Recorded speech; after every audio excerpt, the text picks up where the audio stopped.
నా ప్రియ శిష్యుడు ధనుర్విద్యా విశారదుడు పాండవ మధ్యముడు అర్జునుడు తన ప్రజ్ఞను ప్రదర్శించనున్నాడు.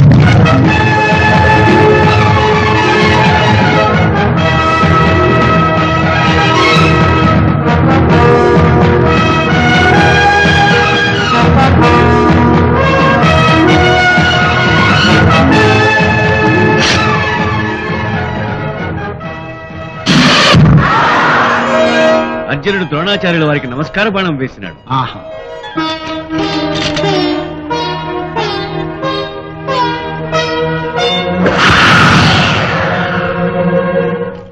ద్రోణుల వారు అర్జునునికి ఆశీర్వాద బాణం వేసినారు.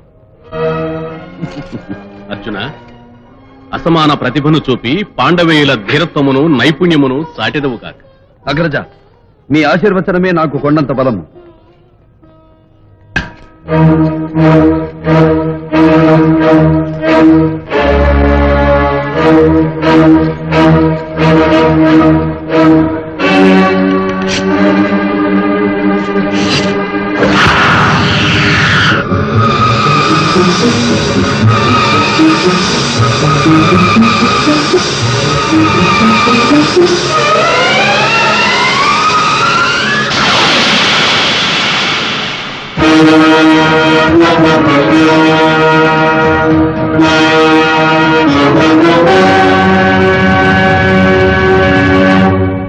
అర్జున, నీ అభ్యాసం అనితర సాధ్యము, నీ దీక్ష అమోఘము.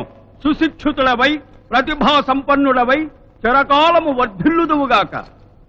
చూచితివా మామా ద్రోణుని పక్షపాత బుద్ధి? అస్త్ర విద్యలో అర్జునుని మించిన వారు లేరని నిరూపించుటకు అవస్థపడుతున్నాడు పాపం. అయినా అస్త్ర విద్యలో అర్జునుని మించిన వాడు లేడు. అపశకనము పలుకకు దుశ్శాసన. ఏనాటికైనా అర్జునుడు ద్వితీయుడు మాత్రమే కాగలడు. అదెలా మామా? అర్జునుని మించిన ఇంకొక మహావీరుని రప్పించిన సరే. ఎలా ఉంది సుయోధన ఈ శకుని సలహా? వేరొక అస్త్రము సంధించి చూపరుల సంభ్రమాశ్చర్యములతో నింపుము. అర్జున, ఆగు! ఆ ఇంద్రజాల మహేంద్రజాల విద్యలను నేను ప్రదర్శించగలను. అభ్యసించిన విద్యతో శౌర్య పరాక్రమములు చూపవలను గాని మాయతో భ్రమ కల్పించి విభ్రమము చేయడము వీర లక్షణము కాదు. ఎవరిది? అతిరథుడైన రథసారథి పుత్రుడు కర్ణుడు. ద్రోణాచార్యుల వద్ద అతడు కూడా విలువించి అభ్యసించినాడు. ధైర్యమున్నచో నాతో ద్వంద్వ యుద్ధము సలిపి నీ శక్తి సామర్థ్యములు నిరూపించుకును. కర్ణ, సందర్భము నెరిగి రణార్థిపై వచ్చితివా? రమ్ము. పరాక్రమోపార్జనుడైన ఈ అర్జునుని అవరణ సర పాండితీ ప్రకర్షను వీక్షించదవుగాక.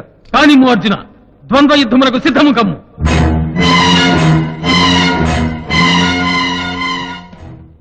ఆ సహజ కవచ కుండలములు, ఆ రూపము, ముఖము నా కుమారుడే, సందేహము లేదు. సుయోధన, అర్జునునితో తలపడవచ్చిన కర్ణుని మనము ఉద్రేకపరచవలే. అతడు మన పక్షమున చేరిన ఎడల మనకు బలము చేకూరును.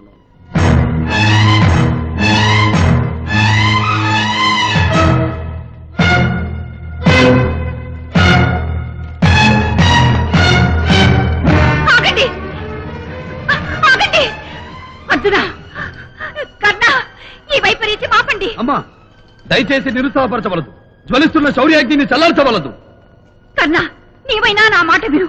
ఈ పోరు వాంఛనీయము కాదు. మీ మధ్య వైరము తగదు. తల్లి, ఆటంకపరచవలదు. పొంగుతున్న ఆవేశమును అణచవలదు. కర్ణ, ఎవరెవరో తెలుసుకోకుండా పౌరుషము ప్రకటించుతున్నారు. మీరిరువురు ఏకోదరులు, నా పుత్రులు. మీ మధ్య ఈ యుద్ధము తగదు, తగదు, తగదు, తగదు, తగదు. సోదరి, ఏమమ్మా, ఏమి జరిగినది? ఏమీ లేదు.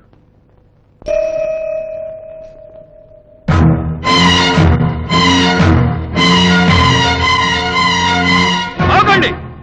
కర్ణ, ఇది కురు పాండవ కుమారుల అస్త్ర విద్యా ప్రదర్శనము. అన్యులకు ప్రవేశము లేదు, అర్హత లేదు. ఒక వీరునితో ఇంకొక వీరుడు యుద్ధమునకు తలపట్టు కూడా ప్రదర్శనమే కాగలదు. అతనిని వారించకండి. అశ్వత్థామ, అధిక ప్రసంగము చేయకు. ఇచ్చట నీవు ప్రేక్షకుడువే కాని నియమములు బోధించే అధ్యాపకుడు కావు. నాకు అనుజ్ఞ ఇవ్వండి ఆచార్య. యోగ్యమో అయోగ్యమో, అర్హమో అనర్హమో ఏమైనను సరే, నన్ను జయించవలెనన్న కుతూహలముతో యుద్ధమునకు సిద్ధపడిన వానిని ఎదుర్కొనడమే వీరోచితము. అదే ధర్మము. కాచుకొను అర్జున, శరసంధానము చేయుచున్నాను.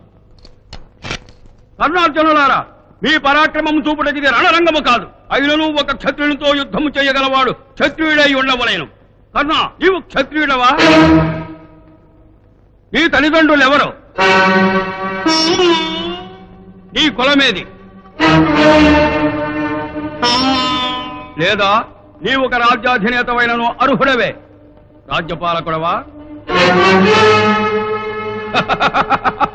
ఏ యోగ్యత లేనివాడు క్షత్రియోత్తమ సంజాతులైన అర్జునుడితో తలపొట్టకు సాహసించితివే? సిగ్గులేదు?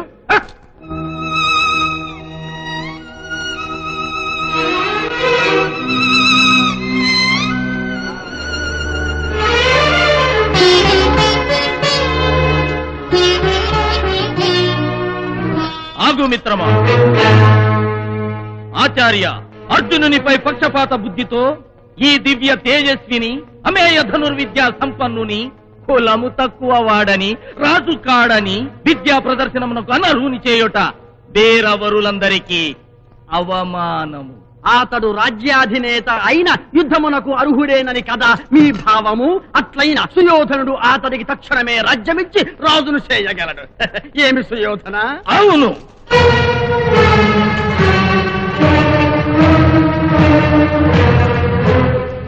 ప్రజా సమక్షములో మా తండ్రి గారి ఎదుట సభాముఖముగా ప్రకటించుతున్నాను. కర్ణ, మా అధీనమున ఉన్న అంగరాజ్యమునకు నేను రాజుగా చేయుచున్నాను.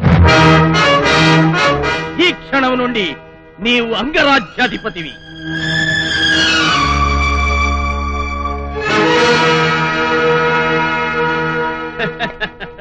ఏమి ఆచార్య, ఇప్పుడు మీ అభ్యంతరము తొలగినట్లే కదా? అర్హత సంపాదించుకొట్టివిగా రాకర్ణ. ఈ బీభత్సుని ప్రతాపము రుచి చూచేదవు కాక. కాని ముకర్ణ, నీ వెనుక మేమున్నాము. దుశ్శాసన, మేమేనా తక్కువ తిన్నవారము? ఈ గదాఘాతం ఎరుకక ప్రేరుచుంటివిగా ఖడ్గములు మీ శిరస్సులను ఛేదించును. అన్నగారు, మీరు విజృంభించుడు, మీ వెనక మేమున్నాము. ప్రగల్భములు పలుకుట కాదు, ధైర్యమున్నచో బలాబలములు తెలుసుకుందుము రమ్ము. ఆగండి, ఆగండి! అర్జున, కర్ణ, ఆగండి! మహారాజా, ప్రదర్శన ముఖ్యోద్దేశమే లక్ష్యము తప్పునది. రద్దు చేయించండి. ఆగండి! సుయోధన, అర్జున, ఆగండి! ఇంతటితో ఈ ప్రదర్శన కార్యక్రమం రద్దు.